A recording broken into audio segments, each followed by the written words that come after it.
Ce que nous, on propose dans l'éducation nationale est peut-être un petit peu moins porteur de rêve, je dirais, que d'aller à l'étranger pendant quelques années. Ceci dit, on peut voyager dans une classe, dans un dispositif du PE2A, on voyage aussi au quotidien, c'est des choses très très riches.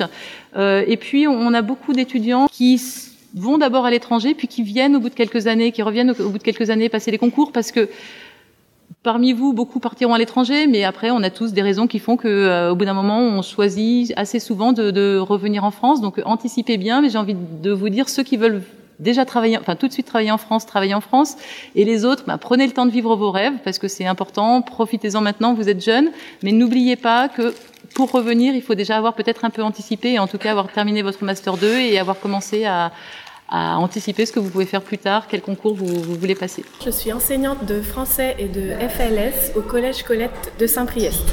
Donc j'interviens sur une UPE2A, c'est-à-dire une unité pédagogique pour élèves allophones arrivants. Donc une UPE2A a pour mission d'enseigner le français à des élèves allophones. La classe compte environ 15 élèves, voire plus, de nationalités très différentes et d'âge aussi très différents, puisqu'on va de 11 ans à 16 ans. Chaque élève est inscrit dans une classe de 6e, 5e, 4e ou 3e, et en même temps, il suit des cours de FLE puis de FLS.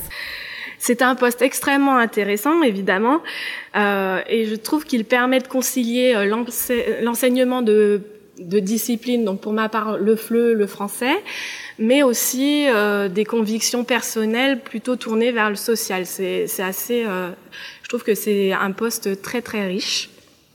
La part du linguistique est importante, mais elle n'est pas principale. Parce que les financeurs, ils sont bien d'accord que les gens parlent français, mais ils ont surtout envie que les gens sortent des listes des demandeurs d'emploi. Donc, je vous le dis, pour travailler auprès des adultes migrants, je vous le dis tout de suite, la compétence insertion professionnelle et sociale est quasiment impossible à éviter, mais bien souvent, c'est un métier qui s'apprend en interne, on est formé en interne. J'irais même un peu jusqu'à dire sur le tas, c'est pas très joli, mais c'est la réalité du secteur. Souvent, pour démarrer, on est formé par ses collègues sur le volet insertion. Il y a la possibilité d'être enseignant contractuel dans l'éducation nationale en UPE2A. J'ai précisé que c'est dans le second degré parce que c'est très très rare de pouvoir l'être dans le premier degré. Il y a un système de remplacement un petit peu différent, donc ça concernera plutôt des postes en collège. On a de nombreux anciens étudiants de Master 2 qui postulent, parfois directement après le Master, parfois après quelques années à l'étranger. Je pense que c'est bien, dans un premier temps, pour savoir si vous êtes intéressé par l'enseignement dans l'éducation nationale, si vous ne savez pas. Mais attention, être contractuel, c'est très précaire. C'est-à-dire que contractuel, en ce moment, on a beaucoup besoin de contractuels dans l'académie parce que le CASNAF commence à exister, parce que le poste de chargé de mission de ma collègue Anne Roumi dans le département du Rhône a été mis en place il y a 3 ans. Depuis, elle a fait un gros travail très soutenu par la direction académique. Donc, il y a eu beaucoup de création de postes, donc beaucoup de besoins. Cependant, à terme, les contractuels, on va sans doute sur les postes de contractuels, on va sans doute mettre des titulaires. Donc, un poste de contractuel, ce n'est pas forcément pérenne. Ça peut être un poste de 2 mois, ça peut être un poste de 6 mois, mais ça ne veut pas dire que l'année suivante, vous pourrez avoir un poste. Donc, je pense que c'est bien pour avoir une première expérience, mais il ne faut pas se dire qu'on va être contractuel à demeure. Enfin, il ne faut pas garder ça comme unique piste. Sinon, ce serait un peu dommage, vous resteriez dans la précarité. La seule solution, bien sûr, pour faire du FLE, FLS dans l'éducation nationale en ayant une situation pérenne, c'est de passer un concours. Il y a plusieurs possibilités. Donc, le concours de professeur des écoles.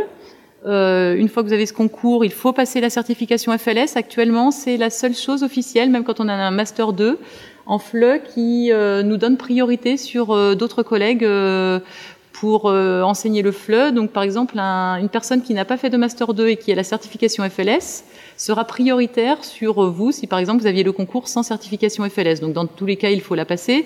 C'est vraiment une question de routine pour des personnes qui ont fait un Master 2 comme vous. Ça n'a rien de terrible, mais il faut la passer pour être prioritaire. Donc, concours de professeur des écoles si on préfère le premier degré, concours du second degré, donc CAPES ou agrégation lorsque l'on préfère le second degré. Je sais qu'il existe aussi des postes d'assistants pédagogiques dans les réseaux d'éducation prioritaire. Donc ce sont des postes de 3 ans à mi-temps et que certains de ces postes sont profilés FLE. Alors un assistant pédagogique, c'est souvent un étudiant qui vient en renfort de l'équipe éducative pour aider les élèves en difficulté, et c'est pour ça qu'il existe des postes typés FLE.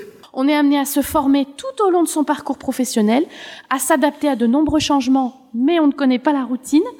Et puis, ces changements, ils sont aussi en lien avec la recherche universitaire qui alimente les nouvelles exigences des financeurs et qui se répercutent du coup sur nous, sur nos conditions de travail, sur les méthodes, les démarches auxquelles on se forme pour pouvoir être à la page sans cesse. Je crois qu'il ne faut pas non plus négliger le français langue seconde en milieu rural.